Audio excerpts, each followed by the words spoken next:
Now it's time for The Last Word with Lawrence O'Donnell. Hey, Lawrence. Hey, Jen. That is exactly why I watch your show, is because I'm going to learn things from you about things I already knew. I already knew about those colors at the White House, but I didn't know that story. I didn't know the backstory, and now we do. Thank you for that. Thank you. Well, I listened to your monologue on the way home because I always learn things from you. And now all you need to do for me is write a new season of The West Wing, and I'll tell you more stories, if we can agree to that. All right. We'll get right to that. Thanks, Jen. Sounds good. Have a great night, Lawrence. Thank you. Thanks. Well, Pete Hegseth was reported to have had such a severe drinking problem while working as a weekend morning host at Fox that he promised Republican senators that he would not drink if they voted to confirm him as Secretary of Defense. And so we're just going to have to assume that Pete Hegseth was stone cold sober today when he said something that sounds like it belongs in the great Comedy Central TV series Drunk History. President Trump directed the most complex and secretive military operation in history. It's the kind of thing that wouldn't be surprising for him to say if he still had his job at Fox and was drunk at a hotel bar. In 2017, a police report about Pete Hegseth being drunk in a hotel bar said that Pete Hegseth told the police, quote, that he was buzzed but not intoxicated during an encounter with a Republican woman who, after spending time in Pete Hegseth's hotel room, filed a complaint with Monterey police claiming that she was raped. No criminal charges were filed after the police investigation. And none of that information bothered Republicans in the Senate in any way when it came time to vote for Donald Trump's selection of Pete Hegseth as the Secretary of Defense. But all of those senators, all those Republican senators knew that as Secretary of Defense, Pete Hegseth was going to sound like a character in Drunk History. Let's listen again to the stupidest public lie ever told by a Secretary of Defense. President Trump directed the most complex and secretive military operation in history. Now, some secretaries of defense, particularly during the Vietnam War, found themselves telling worse lies, more important lies, about their plans to win the war that we lost decisively. But those secretaries weren't telling lies that were provably false in the moment that they said them. A presumably sober Pete Hegseth actually said Donald Trump directed the most complex and secretive military operation in history. Donald Trump directed nothing. Donald Trump said go to a plan that has been in place for many, many years. The Defense Department is filled with attack plans and war plans that it usually never uses, but always knows how to execute. Bombing Iran's nuclear facilities is something the Defense Department has known how to do for as long as Iran was suspected of possibly developing nuclear weapons. President Obama could have done it simply by saying go. President Obama authorized the mission that took out Osama bin Laden, but that mission was designed by military professionals and was directed by military professionals after President Obama listened to the plan and simply said go. That's the way it works. And that was a much more complex and secretive military operation than the bombing run Donald Trump publicly talked about before he authorized it. There was nothing secretive about the possibility that Donald Trump might approve the bombing of Iran's nuclear facilities. Donald Trump publicly said that he might do that. Franklin Delano Roosevelt did not publicly say that he might approve an invasion of Normandy on D-Day in World War II sometime in the next 2 weeks. There's nothing secretive about a president saying, I might order the bombing sometime in the next 2 weeks. And there is nothing complex about a single bombing run over a country that has no air defenses left because Israel took them out already. The only thing the President of the United States said before the first atomic bomb was dropped at the end of World War II was, go. President Harry Truman had nothing to do with the development of the atomic bomb. That was all done under President Franklin Delano Roosevelt. President Harry Truman knew next to nothing about the secretive process of developing that bomb. He just knew that shortly after President Roosevelt died in office, Vice President Truman ascended to the presidency, and that the bomb he found out about when he became president was ready to go. And it was Harry Truman's decision to make. He didn't direct anything about the mission. He didn't figure out what altitude the plane had to fly at so that it wouldn't be destroyed by the effects of the bomb that it dropped. Harry Truman didn't figure out what the weather had to be over Hiroshima and then Nagasaki. Harry Truman didn't figure out how much fuel it would take to get the aircraft back to safety. But each of those bombing missions were the most complex and secretive bombing missions in military history, and they remain that. The only two bombing missions in which any country in the world has ever dropped an atomic bomb. The bombing runs over North Vietnam were more complex, more secretive, and much more dangerous because those bombers could be and were shot down. Pete Hegseth promised Republican senators that he would not drink if he became Secretary of Defense, but he did not promise that he wouldn't sound drunk. The single most complex and secretive military operation in history was, in fact, the D-Day invasion that has been the subject of hundreds of books, dozens and dozens of movies, none of which can capture the full complexity of the years of preparation and planning and the secretive, intense discipline that made D-Day the successful turning point in World War II that it was. Pete Hegseth tried to steal all of that and hand it to Donald Trump. Pete Hegseth tried to defend Donald Trump's claim that Iran's nuclear facilities were obliterated by the bombing. No one in the American military has made that claim. And today, Pete Hegseth, in effect, seized the microphone when the chairman of the Joint Chiefs of Staff, General Dan Kane, was asked about the bombing damage. General, on Sunday you said final battle damage will take some time. And you also said, I think BDA is still pending, and it would be way too early for me to comment on what may or may not still be there at the nuclear facility. So that was just over 3 days ago. So what has changed? Would you use the term obliterated as well? Sure, like I said, we don't do BDA. I'll refer that to the intelligence community. And You're talking with them. I mean, what changed in the past 3 days that make you so, you know? sir, I think I said. I mean, I think I explained what changed. There was a great deal of irresponsible reporting based on leaks, preliminary information in low confidence. Again, when someone leaks something, they do it with an agenda. And when you leak a portion of an intelligence assessment, but just a little portion that makes it seem like maybe the strike wasn't effective, then you start a news cycle, whether it's the Washington Post or Fox News or CNN or MSNBC, you start a news cycle that starts to call into question the efficacy. No, that's why. So you bring the chairman here, who's not involved in politics. He didn't do politics. That's my lane to understand and translate and talk about those types of things. So I can use the word obliterated.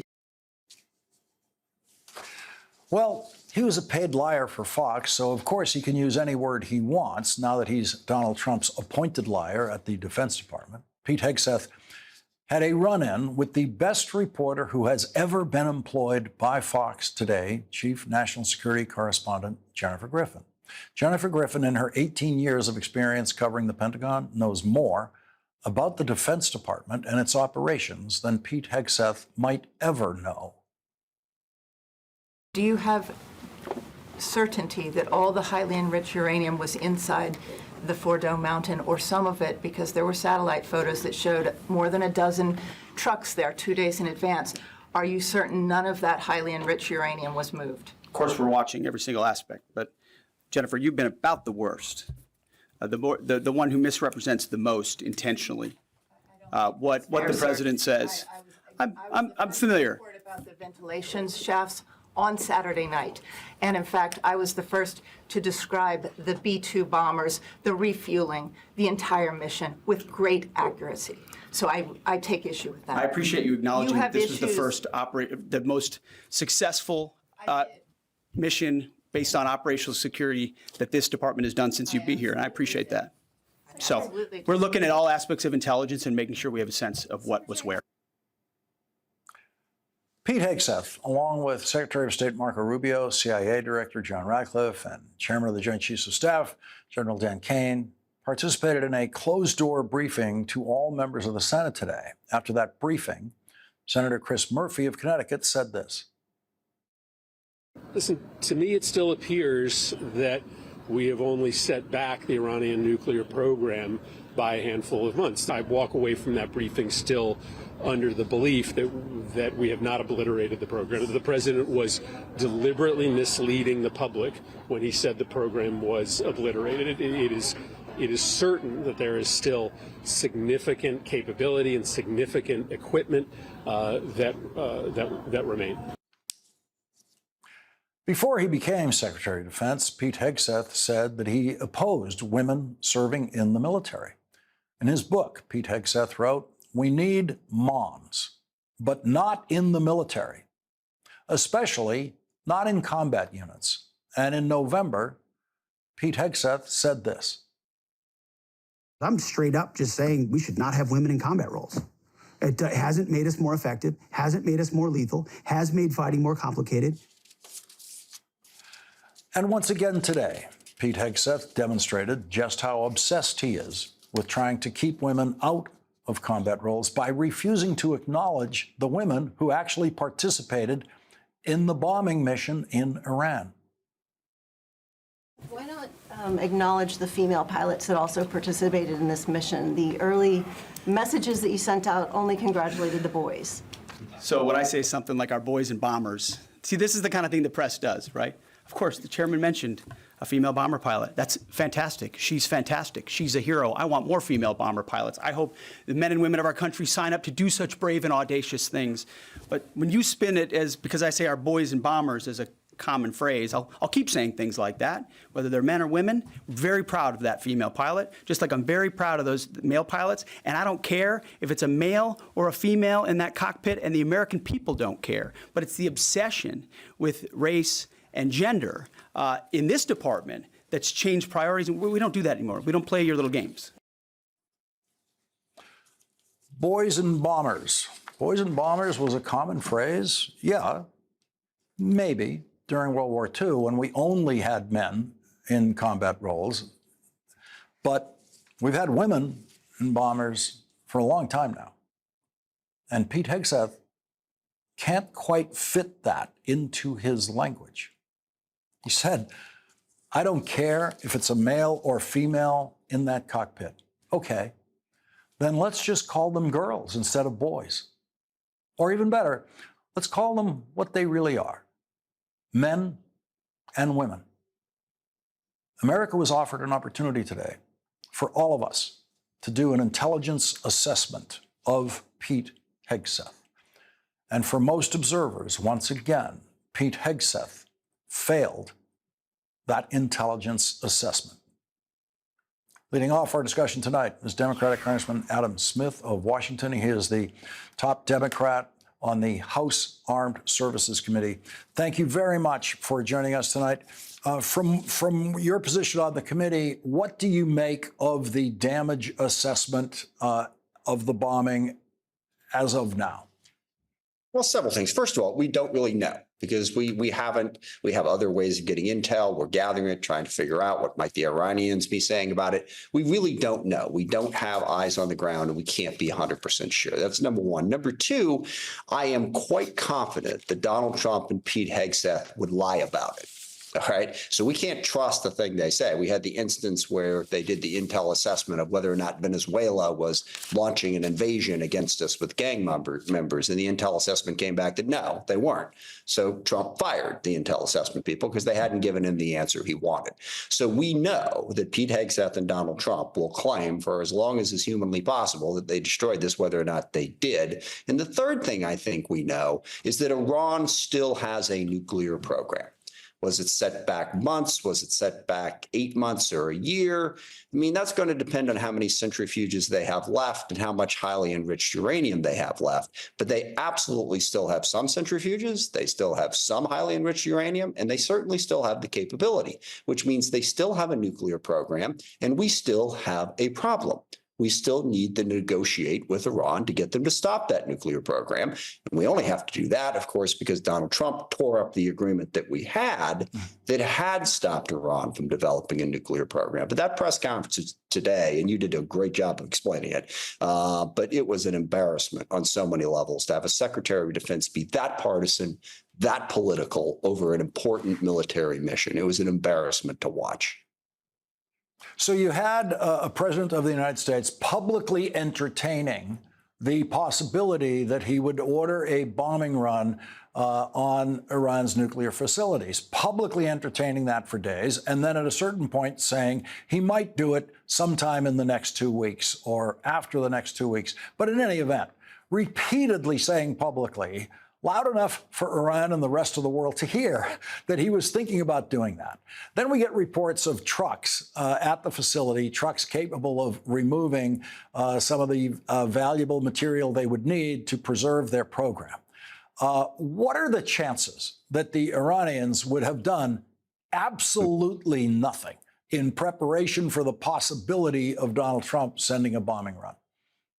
Pretty close to zero. I was going to say something like the Iranians aren't stupid, but they don't have to be that smart to have figured out to try and do something. And look, there's an overarching problem here. I mean, the way Hegseth approached this press conference with, the most secretive, complex military operation in history, which you did a good job of pointing out the absurdity of, but the whole authoritarian tone, the whole it's true because the king said it was true approach. It goes to the broader problem of Donald Trump acting more like a dictator and less like a democratically elected president of a constitutional republic. And it leads to blind spots and ignorance. I mean, if you assume you're right, if you assume the world is going to bow before you, then why would you think about something like you just said? Like, hey, maybe if you give the Iranians a heads up, they'll have time to try to figure out how to avoid it. It's the entire approach of the Trump administration, and Pete Hegseth fills his role incredibly well in that, certainly for Donald Trump's purposes, but not for the purposes of the American people and our national security needs. So Pete Hegseth tried to suggest that generals are not allowed to use absolutist language even when the evidence shows that an absolute, a total success occurred, that they're simply not allowed to say that that's somehow political language. And the general was very careful not to say anything about the idea that everything had been wiped out in the Iranian nuclear program. Is the general in any way prevented from using a word like obliterated if something actually was obliterated? No, I mean, he's only prevented in the sense that what he has to say has to be accurate. I mean, obviously, with bin Laden, dude was dead. He was on a ship. We dumped him in the ocean. We knew he was dead. We knew that with 100% certainty because we saw the body. We had pictures of the body. So the generals could come out and say, mission accomplished. Bin Laden is dead. And if we knew for an absolute fact that all 19,000 centrifuges that Iran had before Israel attacked them and before our bombing run were gone and destroyed, if he knew for an absolute fact that all 60% plus enriched uranium that the Iranians had was destroyed, he could have said that. He doesn't know. And Pete Hegseth doesn't know, and Donald Trump doesn't know. But we can certainly look at the evidence of what Iran has done, of what the bombing campaigns could and could not accomplish, and conclude that it's highly unlikely that it was all destroyed. But certainly the president, Pete Hegseth, don't know that it was. If the general did know that it was, yeah, he can go ahead and speak the truth. Well, sorry. In normal circumstances, he can go ahead and speak the truth. Working for Donald Trump, you have to be careful about that. You have to make sure that whatever your truth is aligns with Donald Trump's factual views of the world. But in normal circumstances, no, there's nothing prohibiting a general from saying what he knows.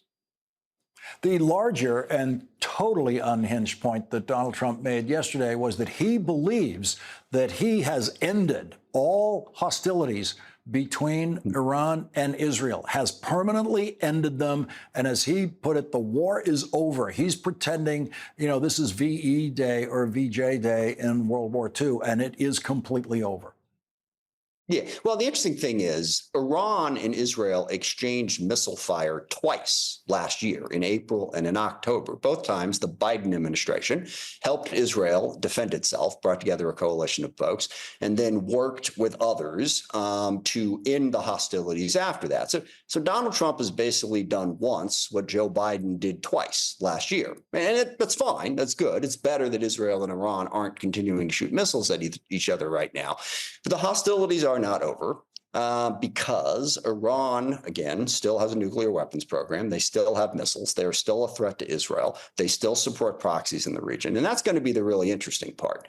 Now, Benjamin Netanyahu has reason to claim that, the Iranian nuclear program was more degraded than perhaps it was as an initial matter. But this is real life for Israel. They face that threat. And sometime very soon, Israel is going to realistically assess that threat and try to figure out what to do about it. And they're not going to be content to just sit back. So there still has to be an agreement here. There still has to be an agreement. The war isn't over. I've been joking with everyone today. People ask me how I'm doing. I say, it's great. The war in the Middle East is over. Donald Trump said it. It's done. By the way, let's remember that the war in Gaza is still going. Israel is still bombing in Syria. They are still occasionally bombing in Lebanon. The Houthis are still occasionally shooting missiles at Israel. And by the way, I'm not blaming that on Donald Trump. But let's remember, Donald Trump is the one who ran for office saying he was the magic man. He was going to come in and he was going to make peace happen. The Ukraine war, over in a day. It's going to be easy. By the way, did you see the clip the other day when Trump was trying to explain why the Ukraine war wasn't over? He said, well, it turned out that it was more difficult. And what a normal person would have said was, than I thought. Nah, he can't say that. It was more difficult than some people thought. Not him, not the guy who said he could end it in a day. So I'm not blaming him for that. But the lies and the dishonesty, it's time for the American people to realize that Trump talks a big game, he delivers very little, and we need to hold him accountable for it. Congressman Adam Smith, thank you very much for starting off our discussions tonight. Thanks, Lawrence. Appreciate the chance. Thank you. And coming up today, Donald Trump lied about his budget bill, which he believes is the only way he can get it passed. And while he was at it, he told the stupidest story ever told by a president about his own tax policy. That's next.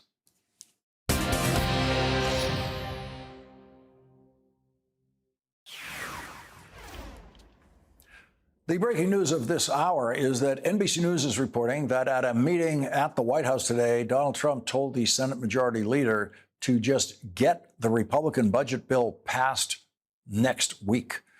NBC News reports during the meeting, which came as Republicans are trying to coalesce around which provisions to include in the bill, Trump stressed to Thune that he just wants Republicans to get a bill on his desk for him to sign before the 4th of July. That will be interpreted by Republican senators as Donald Trump being willing to accept anything being included or not included in that bill, just to get it passed. Here's Donald Trump today lying about his budget bill. They have things, whether it's border or economic development or no tax on tips and Social Security and no tax on overtime and all these different things. There are hundreds of things here. It's so good. And we're going to also cut costs. We're cutting $1.7 trillion in this bill. and you're not going to feel any of it. And your Medicaid is left alone. It's left the same. In fact, the version of the bill passed by the House of Representatives includes the largest Medicaid cut in history that will take health care away from 16 million people. And those same Medicaid provisions that passed the House are now in trouble in the Senate because the Senate parliamentarian has ruled that the Medicaid provisions cannot be included in a Senate budget bill that qualifies for fast-track procedures in the Senate that allow a bill to be passed with 51 votes instead of first clearing a 60-vote threshold. NBC News is reporting that the Senate Majority Leader John Thune is now falling behind his own schedule and will not be able to bring the bill to the Senate floor tomorrow as planned, which makes it increasingly doubtful that it can be passed before the 4th of July. Donald Trump told a story today about how he came up with the idea that he's very proud of no tax on tips. And remember, most American workers do not receive tips. So this is not a tax break for them. It is a tax break for people who Donald Trump likes better than the people who don't receive tips. Donald Trump said, it happened in Las Vegas when someone he called a, quote, young, beautiful waitress told him that she didn't want to pay taxes on her tips. She looked at me, she said, sir, there should be no tax on tips. I said, say it again. There should be no tax on tips. I said, that's the coolest thing I've ever heard. I walked outside, the press was there, as always, waiting for something bad to happen, hundreds of them. I said, ladies and gentlemen, please announce tonight there will be no tax on tips. There are many reasons why no Secretary of the Treasury has ever advised a president to have no tax on tips. You just heard the stupidest story ever told by a president about tax policy. So Donald Trump thinks some income should be protected from taxation and some shouldn't. So a Las Vegas lap dancer's income should be tax-free, but a Las Vegas public school teacher must pay full taxes on all income. Same with Donald Trump's idea of no tax on overtime. Public school teachers don't get overtime, so public school teachers must pay full income taxes on all of their income. But if you're in a job that gets overtime, that's free income to you in Donald Trump's tax policy. There is no rationale for that tax policy. If you're self-employed and you work 60 or 70 hours a week or more, you pay full taxes on that income. So no tax on overtime is not rewarding people who work hard. It is rewarding only some people who work hard, depending on who their employer is. And it is making the other people who work hard pay for the tax break that the people who work overtime will be enjoying. And the people who don't make tips or overtime will be paying for the tax breaks for people who do get tips or overtime, many of whom make more than public school teachers who make nothing from tips or overtime. This is terrible and unfair tax policy at the lower end of our income scales, which balances the grotesquely unfair tax policy at the top end of our income scales that the Trump budget bill includes, with the biggest tax breaks in the bill going, of course, to the richest people in the world. Joining us now is Brendan Duke, Senior Director of the Federal Fiscal Policy at the Center on Budget and Policy Priorities. He was an advisor to the Biden-Harris National Economic Council. Thank you very much for joining us tonight. The bill seems to be in real trouble tonight, both from the Senate parliamentarian and from John Thune having an emergency meeting with the president, and then John Thune delaying what was supposed to be the beginning of Senate action on the bill tomorrow. Yeah, this bill is not popular, and I think we're seeing that it's fundamentally broken. They're going to try to fix some things to deal with, the Senate parliamentarian, but the thing is, they were sloppy with complying with Senate rules But that sloppiness also applies to the entire construction of this bill, where millions of people lose health insurance, lose, assistance buying groceries to pay for tax cuts for the wealthiest people in America. It's totally flawed. The tax policy, if we can call it that, which is literally Donald Trump encountering a Las Vegas waitress and deciding that for some reason tips should not be taxed, that there's a form of income that we shouldn't tax at all. This is about as stupid a tax policy as you could come up with, and he describes it as having been conceived in the stupidest possible way. Yes, this is the dine and dash approach when it comes to helping working class Americans. So less than 5% of workers receive any tips at all, and only a fraction of them actually pay federal income taxes, so would get $1 of tax cut here, right? So we're talking very meager tax cuts for working class Americans. But this is not just a tax bill, it is a health bill, it is a nutrition assistance bill. The key thing is, 2 in 5 tipped workers receive their health care from Medicaid and Affordable Care Act exchanges, right? So these guys are going to face losing health insurance in a bill that just gives them meager tax cuts, right? SNAP, do you know what the #1 industry is for employing workers who receive SNAP, which is assistance buying food? It's the restaurant industry. So I think it's just a total distraction and bad tax policy, and just that we should not be drawing these lines. There's no reason why a security guard or janitor should be paying a higher tax rate than a waiter. We have great tools to lift up all waiters, all security guards, all janitors through things like the Earned Income Tax Credit. Donald Trump is ignoring those tools, though. Not to mention raising minimum wages and other policies. The way Donald Trump arrives at tax policy here is clearly just the way it's going to sound when he says it out loud. He has no idea that he is prejudicially treating some forms of income over others. There are people who have employers who have overtime, but only for some workers, and who can decide which workers are going to get the overtime, which workers won't. It won't be fairly distributed free income with no income taxes on it. Yeah, the employer is the ultimate say over which of their workers get overtime and when. And, I think it's just kind of dividing working class Americans where, something like less than 10% of workers receive, classic overtime pay, only a fraction receive tips. It's dividing these lines. Well, the average tax cut for millionaires is $90,000 a year. And on top of that, this is undermining the 40-hour work week, this no tax on overtime idea. Overtime pay is the linchpin of the 40-hour work week because it disincentivizes employers from having their workers work all that time and kind of understaffing the work site, right? And so basically this turns it into a tax incentive for overworking workers. So again, and this is all about, saying I'm, this working class champion, but at the end of the day, the tax cuts for millionaires are $800 billion. The no tax on stuff is like $150 billion.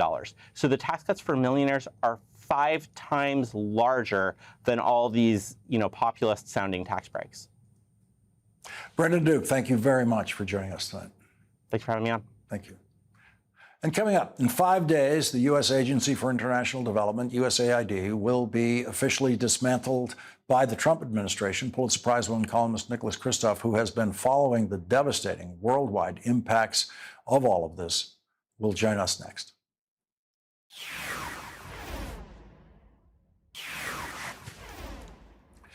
In 5 days, on July 1st, the United States Agency for International Development, USAID, will be officially dismantled by the Trump administration. Its remaining functions will be absorbed by the State Department. Bloomberg News reports, according to a State Department draft assessment, that process of shutting down USAID, will cost more than $6 billion, including hundreds of millions needed to fight legal challenges over the shutdown and dismissal of thousands of its workers. Yesterday, Donald Trump's budget director, Russell Vought, who enthusiastically helped lead the charge to close USAID, was a witness at a Senate Appropriations Committee hearing. Boston University has put together a tracker of the impact of this sudden shutdown of these programs around the world. Let's review the child death count from the Boston University School of Public Health tracking of the impact of your shutdowns. 77,000 children have died up to today, their estimate, from pneumonia as a result of the shutdowns. 70,000 children have died from malnutrition. 59,000 have died from diarrhea.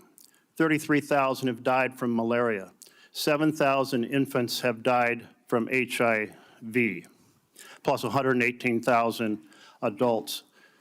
We are talking 250,000 children because of your irresponsible shutdown of programs that Congress had fully authorized and you unconstitutionally shut down in partnership with Elon Musk and the Secretary of State.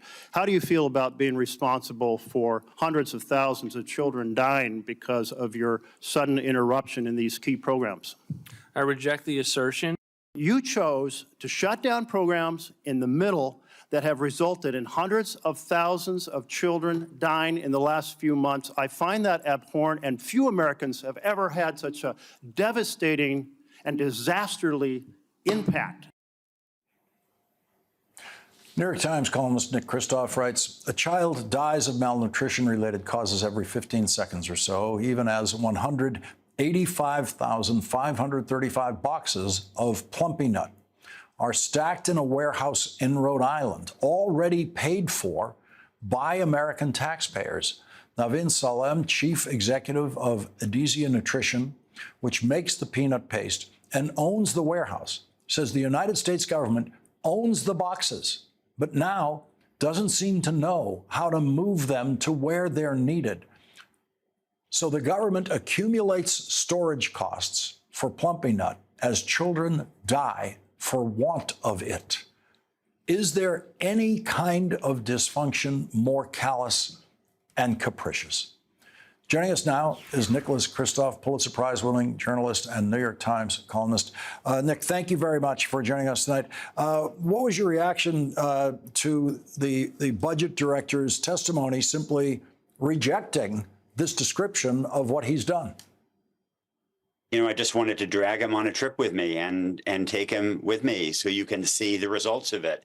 And I think that, you know, his eyes and generally eyes glaze over at 350,000 people total, which is the latest figure for that Boston University tracker for adults and children alike who've died because of the USAID dismantling. But when you come across one child in front of you who is dying because they're not getting that Plumpy Nut, or, you know, there was one village I visited in Liberia. I visited the family of a woman named Yama Freeman, and I would have really liked to take him to see that family because she was pregnant. She's a mother of two.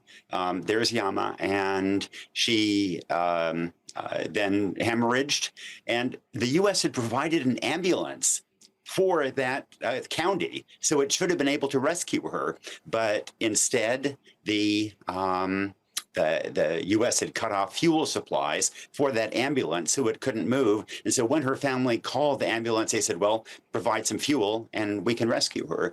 And so a bunch of the young men in the village put her in a hammock and put her on their shoulders, and they raced down the path toward the hospital, and she bled to death on the way. And, you know, you multiply that by thousands and thousands, and that's what happens when you have this rushed, capricious, unthought out collapse of USAID. You get women in villages like that, Kayata in Liberia, bleeding to death unnecessarily, leaving two children behind. You know, Senator Merkley did ask the question that I have been wondering about, and I'm still wondering about it because there was no answer. And it's, how do you feel? That's the question for Elon Musk. How do you feel about, as Bill Gates put it, being the richest man in the world, killing the poorest people in the world? How do you feel?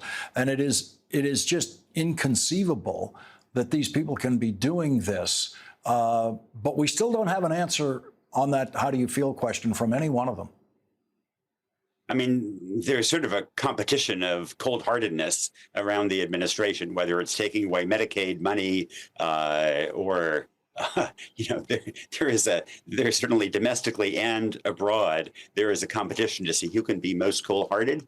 But I think it would be hard to beat the way we so abruptly destroyed an agency, U.S. Agency for International Development, that not only projected American soft power, that not only protected us from diseases around the world like Ebola and tuberculosis, but was also saving the lives of 6 people every minute. And then we just blew it up. Nick Kristof, please stay with us. We're going to fit in a quick commercial break here, and we'll be right back with Nick Kristof. In Nicholas Kristof's latest New York Times column, he writes, "Don't guilt trip me" is a refrain I heard from many readers of my recent columns from West Africa and South Sudan about children dying because of cuts in American humanitarian aid. We cannot save every dying child or every mom hemorrhaging in childbirth, but our inability to save all lives does not imply that we should save none. A starving child on the brink of death can be brought back with a specialty peanut paste, Plumpy Nut, costing just $1 a day. And the anemia that often causes women to hemorrhage and die in childbirth can be prevented with prenatal minerals and vitamins costing $2.13 for an entire pregnancy. Nick Kristof is back with us. And Nick, I find in those comments you've been getting from readers a hint of what Elon Musk and people who are doing this might be thinking, although we haven't heard from them, that it simply isn't our job to have to do this, even though it's incredibly easy and cheap for us to do it. Yeah. Do you remember when Musk said that empathy was the greatest weakness of Western civilization? That's kind of what a lot of those views suggest, that we don't need to worry about people of a different skin color or passport color, that we, not only should we not go to heroic lengths to help them, but we shouldn't provide $2.13 to help somebody. And,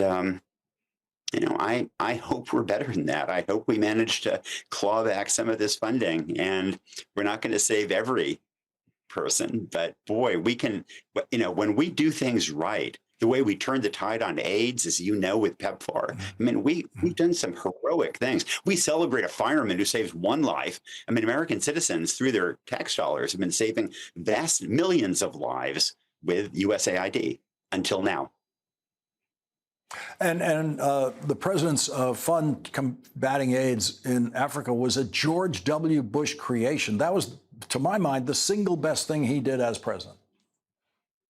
Absolutely. Absolutely. And, I think, Lawrence, what offends me is that it's not just the cruelty. It's not just economizing, but it's just utter incompetence. I mean, Doge talked about efficiency. In a warehouse in Sierra Leone, I came across 7 million doses of medicine for river blindness that had been donated by Merck. They were free. They'd been transported by Merck. They're in this locked warehouse, and along with millions of doses of other medicines. And now they can't be distributed because USAID has been shut down. And the distribution has been canceled.